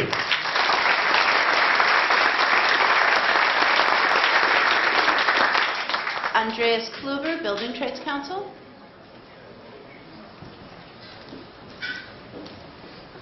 Good evening. My name is Andreas Kluver. I'm Secretary-Treasurer with the Alameda County Building Trades Council, also a proud resident of Oakland and member of the Community Advisory Committee, or Community Advisory Group. Our council represents 28 unions in the construction industry in Alameda County, about 40,000 workers. And I'd like to introduce some of the representatives of those unions that are here. We've got Andy Slivka with the Carpenters Union, got Tom Malarkey with the IBEW, Hazi Bonilla with the Painters and Allied Trades, Fernando Estrada with the Laborers, and Jeff McEwen with the Ironworkers. And we're here supporting this site for the new lab campus. I think I'm not going to repeat a lot of the reasons that have already been presented tonight, but I also think one of the key reasons is the economic impacts on the region that this site will have. This site will provide many jobs in construction and operational jobs. I think for a population in Oakland that has probably suffered disproportionately the impacts of the economic recession. And so I think those jobs created will not only just help the city of Oakland, but I think the region as a whole that really needs those. I want to point out that the Harbor Bay Partners as a developer is probably one of the most enlightened developers that the building trades have worked with. I think the long work we've done with Mike Gilmetti and the Oak to Ninth community groups around developing what we have now, the only site that has a project labor agreement and a community benefits agreement, I think speaks a lot to the integrity of the developer and I think what the project will bring. In terms of a project labor agreement, I think there's some real benefits to the lab of having a project labor agreement. One of those is the history of a project of timeliness and under cost of project labor agreements. You also have union workers, the best quality workers providing the best workmanship on the projects and on your new home. These workers go through rigorous apprenticeship programs, 4 to 5 years, are very well trained, and will deliver, I think, a real quality product.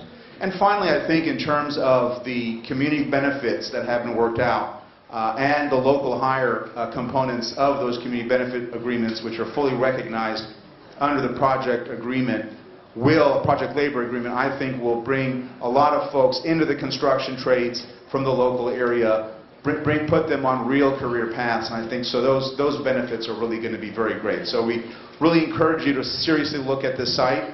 The building trades, we represent all of Alameda County, but this is our preferred site, and we'd really love to have you here. Thank you very much. Thank you.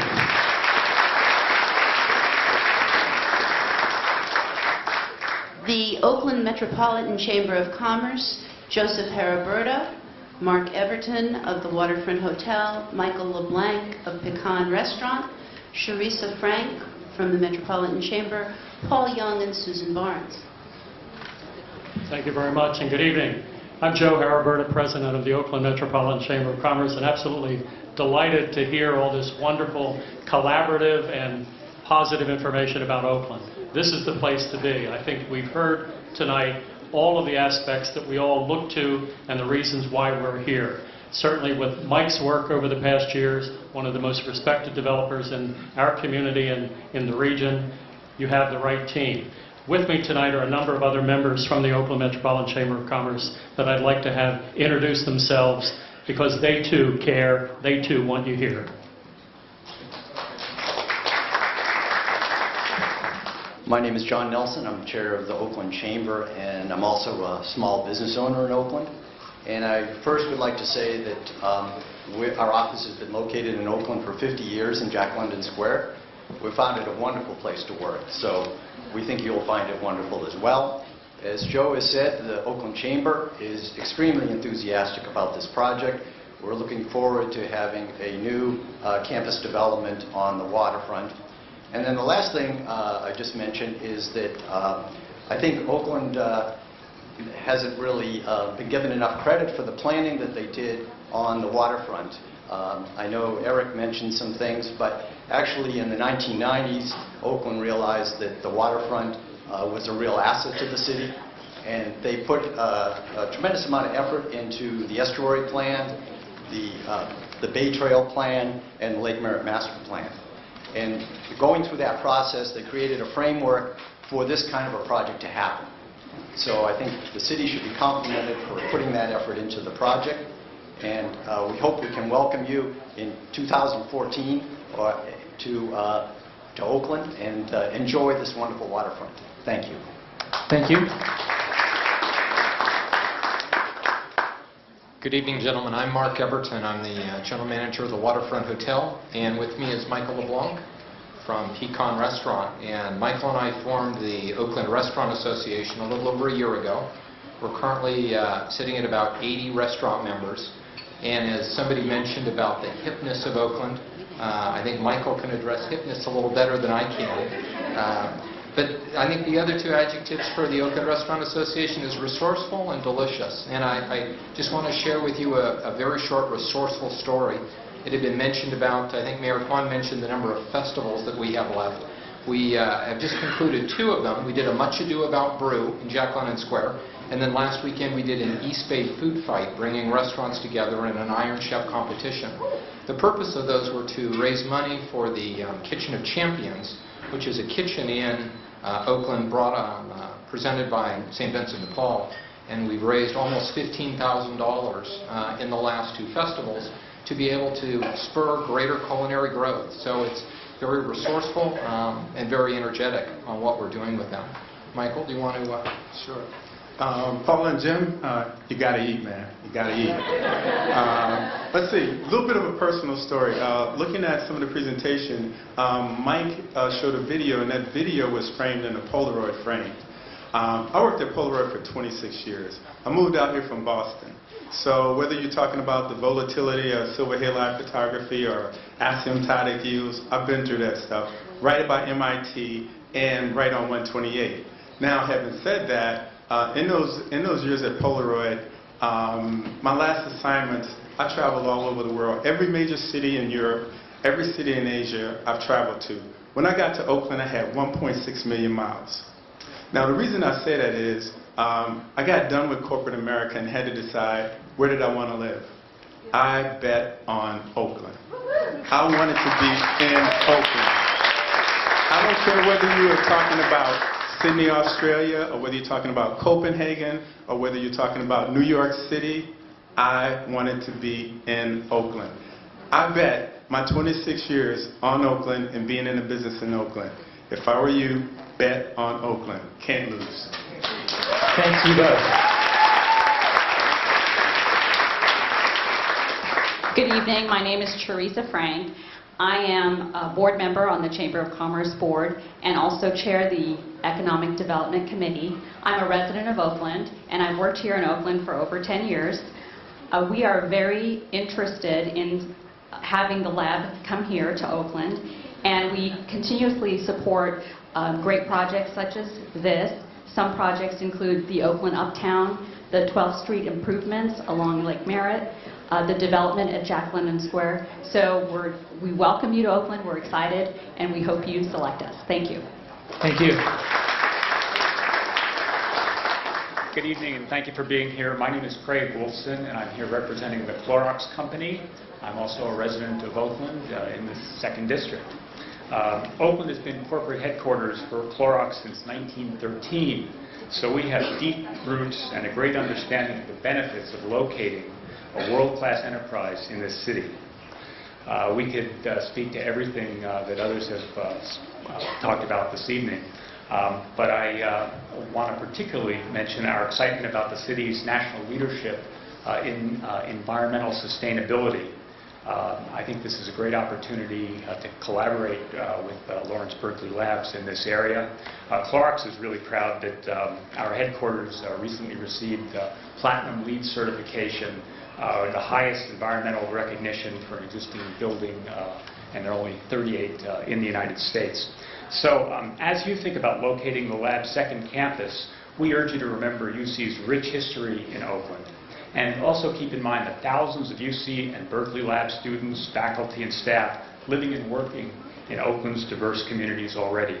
Oakland is a great city, and locating a new campus here is a natural extension of all of your strong Oakland connections. Thank you very much. Thank you. Just briefly to mention, I want to acknowledge Dr. Elnora Webb, who is here, also a member of the Chamber Board and president of Laney College. Our connection with education is tied very tightly. And also Zach Wasserman is here, a local attorney who is also a member of the Chamber Board and fully supportive. We thank you, and if there's anything we can do, we have the red carpet. We're ready to roll it out. Thank you again.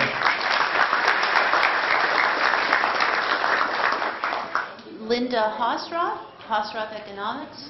She'll be followed by Michael Hannigan from the Oakland Wib and Give Something Back. Thank you. Hello, I'm Linda Houserath Economics Group. We're an urban economic consulting firm located in downtown Oakland. We've been here about 30 years, and I'm also an Oakland resident of District 2, as it turns out. I just want to second a lot of the points that were made tonight by the presentations of the city and the developers.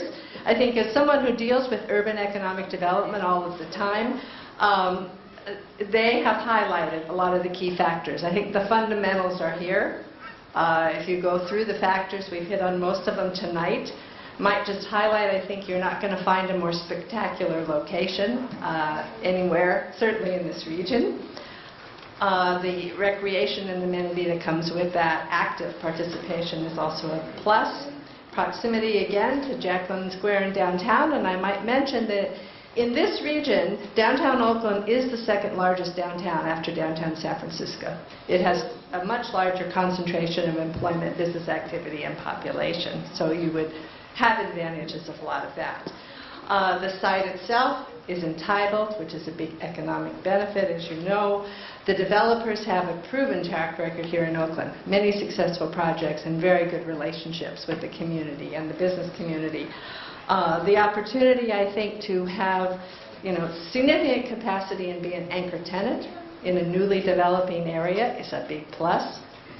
More broadly, many mentioned the Oakland being really the most central location really in this Bay Area region, and that has the access benefits for both workforce and visitors that many people have highlighted. That's very real here. That's a big benefit of most of the business activity that's going on here. Oakland also offers, and the mayor mentioned this, really a wide range of housing choices, which are very attractive to younger workforce as well as folks like ourselves, and is very available and very affordable for such a central location within this region and relative to other choices. It has become very desirable because of that, but it is still available. And just summing a couple things, I think from Oakland's perspective, the lab's decision to locate here would really jumpstart this development and all of the dreams and planning that have been going on. You would be the ideal tenant for this. Very much like UCSF has been to Mission Bay, actually. I worked on that project for many years too, and then when UCSF came along, it really got everything going. I think the lab in turn would benefit very much from the spectacular location as well as the investment that the public and private sector will be putting into this area, and really many years of investment in the downtown, in the lake now, along the estuary, and in Jacqueline Square, which are really coming together. So I think all in all, your decision to choose this site would really be a win-win from the lab's point of view and from the city and the community of Oakland. Thank you very much. Thank you.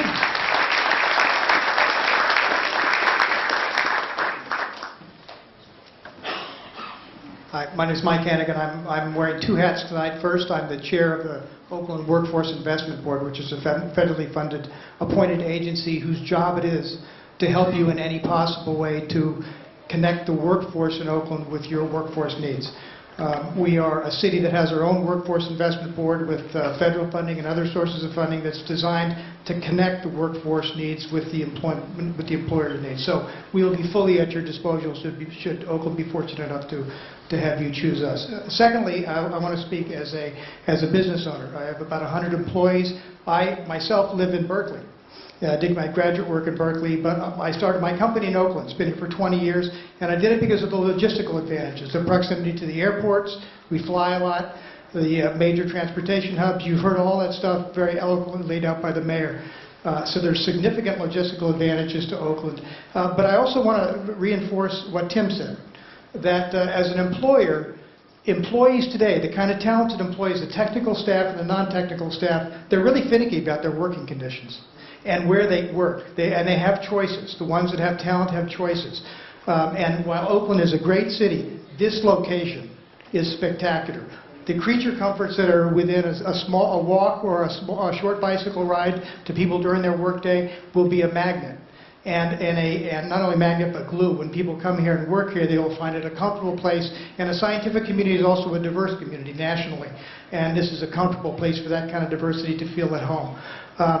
So I think it's an extremely win situation for the lab to be here from the point of view of the employees that you're trying to attract, but also it's the right thing to do. I mean, Oakland is a city with great resources, but also great needs, and your participation in helping us overcome the needs with the resources that you can trigger it's the right thing to do.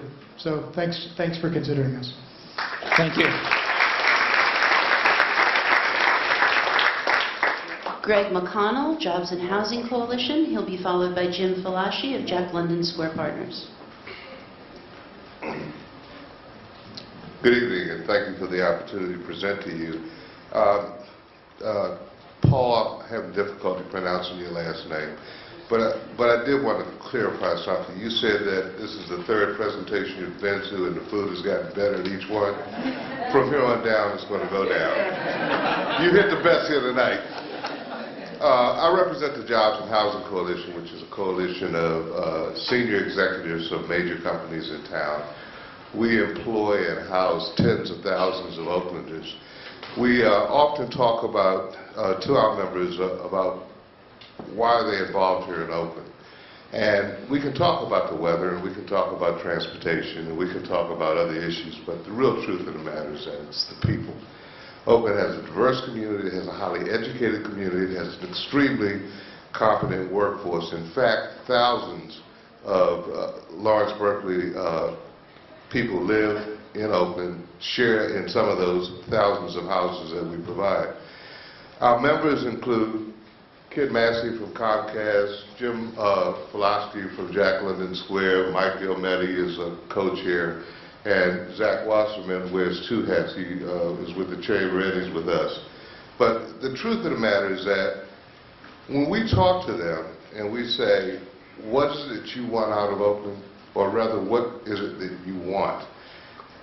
People say, I want to work in a community where we can work with the city, where we can work with other business leaders, and where we can work with the community. Don't get me wrong. Everybody in this room knows that Oakland knows how to fight. I mean, we know that there are times when we don't get along, and there are different groups that have struggled with things. But as a testament to what they have done here, tonight we have government, tonight we have labor, tonight we have business, tonight we have community groups. And the one thing that I want to say to you is that all of us love you, and we want you to come to Oakland. Thank you. Thank you.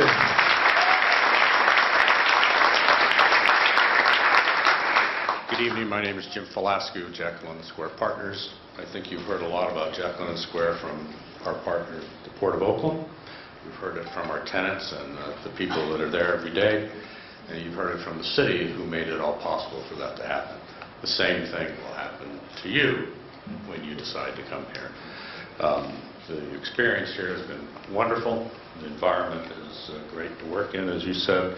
And simply put, we have always had a very collaborative relationship with Mike Gilmetti and John Reynolds, and we'll work with them to make this happen here for you. The business community will certainly embrace you to be here. And thirdly, we have about 500,000 square feet that we can use for spillover projects for you. Welcome. Thank you.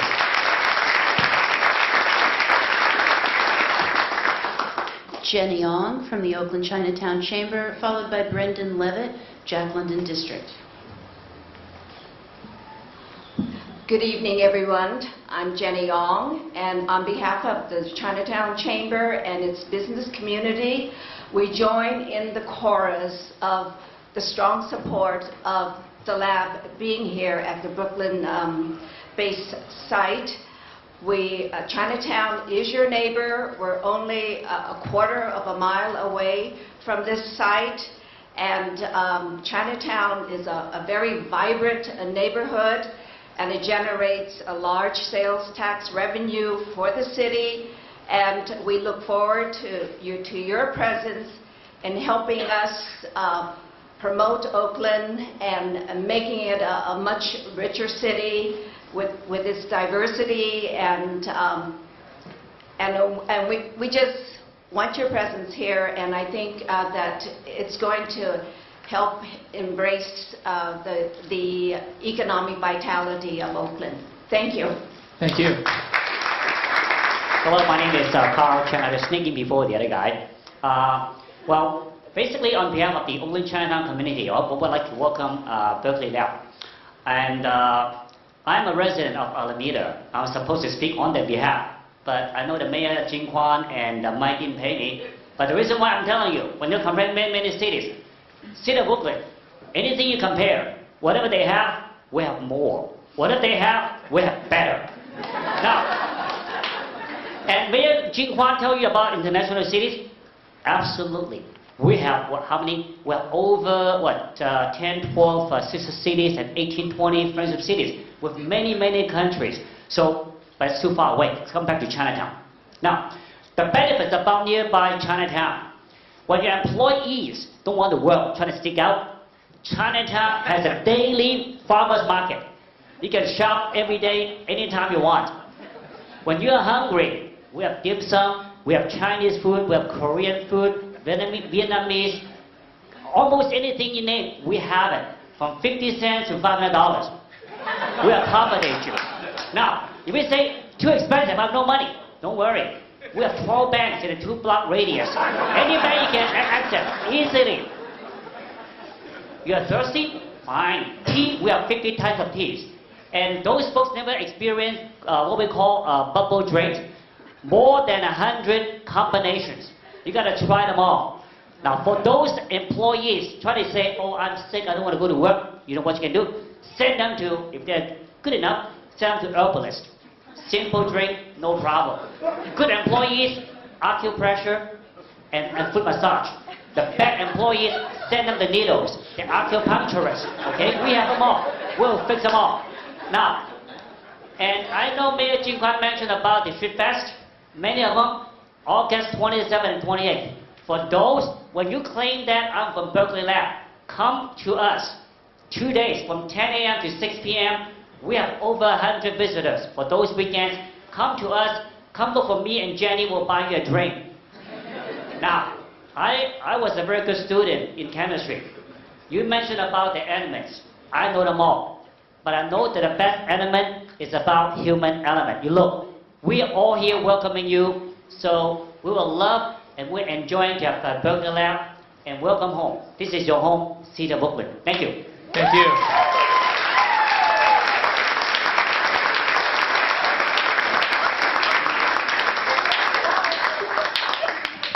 Hi, my name is Brendan Levitt. I'm with the Jack London District Association.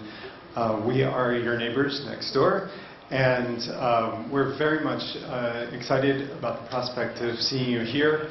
We've been extremely active in trying to negotiate possibilities for this site and the neighboring areas. And we're working very actively on a number of different projects in the area. It's a group of very nimble, very interested residents, businesses from the area, and I think more than anything, as a few of my cohorts pointed out before, really wildly enthusiastic about the idea of this area becoming more lively, more built up, seeing development happen here, and I think you'll find that we're very excited partners for you. As a side note, I also wanted to say that I'm also part of an architecture and energy firm that also decided to move into this area, and we're actually actively working with you guys on CERC, Helios, the user testbed facility at Building 90, and as a partner in your endeavor. We recognize the world-class research that's coming out of LBNL, and I'm just one of a huge number of people in the area who is not only excited to work with you now, but excited to be your neighbor in the future. Thanks. Thank you. We're in 10 minutes before the hour. Rick Ulrich, SBDC. Keith Miller, California Canoe and Kayak. Sid Afshar, Sunfield. Good evening. I appreciate the opportunity to express my support for this proposal. You may be familiar with the SBDC. We're a nonprofit. We provide support to small businesses in the form of training and counseling. In our case, we have a very broad skill set. We do things like procurement, venture capital, private equity, technology commercialization. In fact, we are a partner at the iGate Nest Computer in terms of providing technology commercialization, counseling, and training. In many ways, Oakland is a city of small businesses. With your proposal, you're really going to generate an ecosystem of hundreds of small businesses, many of which will choose to locate close to your facility. For all the reasons that have already been talked about, I think Tim was from Pandora is very articulate in talking about his experience, but for all those reasons, the same factors that lead to a decision to support Oakland in this endeavor will be of big benefit to many small businesses. Lay on top of that for relative to most Bay Area communities, Oakland is a very cost-effective place to do businesses. Secondarily, from a funding standpoint, there's a very aggressive community of community lenders here, and from a venture capital community, consider the fact that in 2010, Oakland-based companies generated something like $268 million in venture capital investment when you start to consider some of your technology spin-outs. Lastly, because it is a city of small businesses, there's an incredibly strong business support network made up of technical service providers like the SBDC, inner-city advisors, and countless others, community-based economic development entities like the One Pacific Foundation, community-based lenders, and city initiatives like the Business Assistance Center. I think that when you put all that stuff together, it's kind of a hidden added value in terms of what Oakland brings to you in your proposal. So I would ask you to consider that hidden added value when you make your decision and the impact that it can have on your future success. Thank you. Thank you. Keith Miller, I own California Canoe and Kayak in Jack London Square, and next year will be our 40th year in business, 20 of those years here in Oakland, in Jack London Square. Before I say anything else, a significant number of your employees and scientists asked me to tell you to move to Oakland.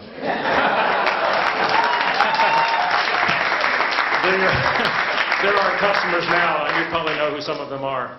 Anyhow, recreation is to me a key for successful and healthy employees. You saw out here today stand-up paddleboarders, kayakers, dragon boaters, rowers, sailors.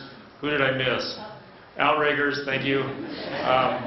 As a small business person in Oakland, we welcome you here. We partner with Sungevity now, one of our co-tenants in Jack London Square, and we would love to partner with you. So come to Oakland. Thank you.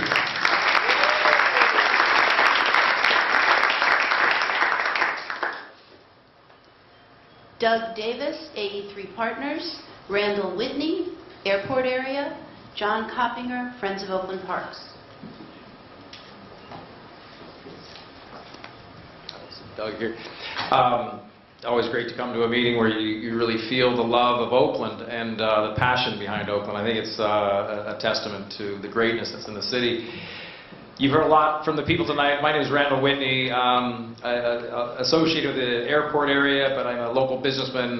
We have a property near the Fruitvale BART station that we're developing, so we work quite closely with some of the folks in this room. And very experienced in working throughout the city of Oakland. I think the greatness of Oakland has been talked about, the global community that you'd be encountering here. I think you already know that. I think you've seen that and experienced that. One of the things that I don't feel like anybody's identified is that you've already chosen Oakland for one of your key assets. I think that you've located that supercomputer here at, I think it's 21st and Broadway. That is such a key asset to the LBNL, and I understand that that might be relocated to the new campus or back up to the hill. And I think that's something that will, over the years, continue to spawn more and more economic development and also more intrigue for what you're developing in-house. And I think it's something that Oakland sits on a hotbed of fiber optics. I know Walter Cohen has heard me many times talk about how Oakland has a tremendous fiber network which would deliver you a tremendous high-speed broadband access. And I think that kind of comes from the techie standpoint, which I know you guys favor quite a bit. So that's something that we hope to deliver more and more, and we've worked as a city in unison to deliver more of those kind of infrastructure projects. And I think you'll find that this city is unifying every day and becoming greater every day. Thank you. Thank you.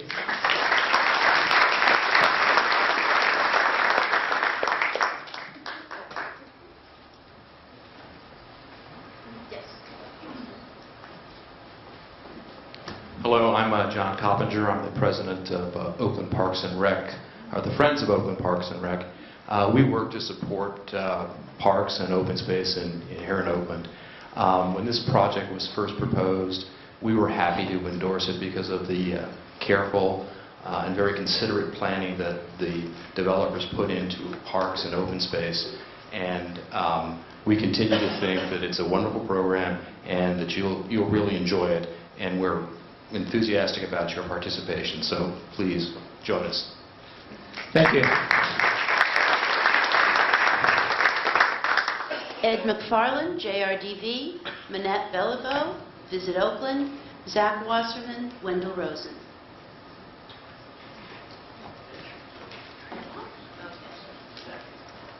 Zach? If you get people to line up because we're actually... Yeah, we're... Top us off at 9 o'clock. So one more panel, you guys need to come up. My name is Zach Wasserman. I actually do wear hats. I'm here representing Wendell Rosen, Black & Dean, my law firm. We have been in Oakland for 102 years, started at 12th and Broadway, still there, just 24 floors up. We are here because it's a terrific place to be. We are very proud that we were the first law firm in the country, we actually think the world, to be certified as a green business. But what that really signifies for you is Oakland is clearly becoming the center of clean tech, of green technology. So you fit here. It's where you belong.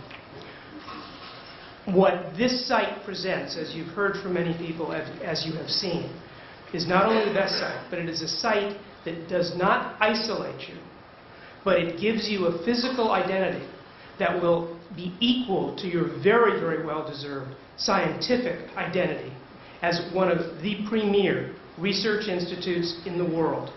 This is the location that will demonstrate it. You've heard references to UCSF and Mission Bay. This location, you will do for us what UCSF did for Mission Bay, but this location will do for you what that location did for UCSF. I'm going to leave you with three things. You've heard them, but I think they're the most important and persuasive in your criteria. You have heard and you have seen united community support for the lab locating here. You have on that table what Mike referred to as a very expensive binder that gives you benefits that none of the other sites do. And last and by no means least, still even in the twilight, this magnificent site. We look forward to your building here. Thank you. Thank you.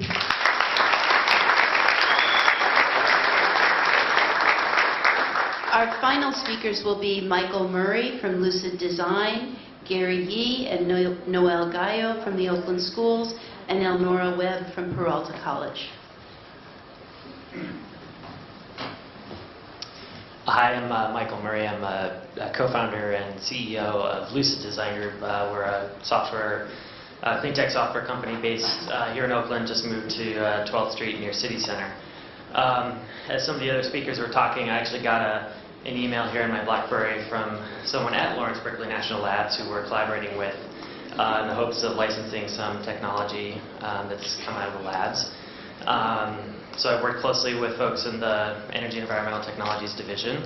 And I have to say that while I really do enjoy the view from, say, the rooftop patio of Building 90 in the Berkeley Hills, and I think the labs is terrific, I do get tired of taking the shuttle up the hill. And it sure would be nice to be able to walk down the street and conduct business with some of the smartest people that I've met. So we're a growing business here and excited to work with the labs and hiring people that are directly related to some of the technologies that are being developed there. So thank you. Thank you.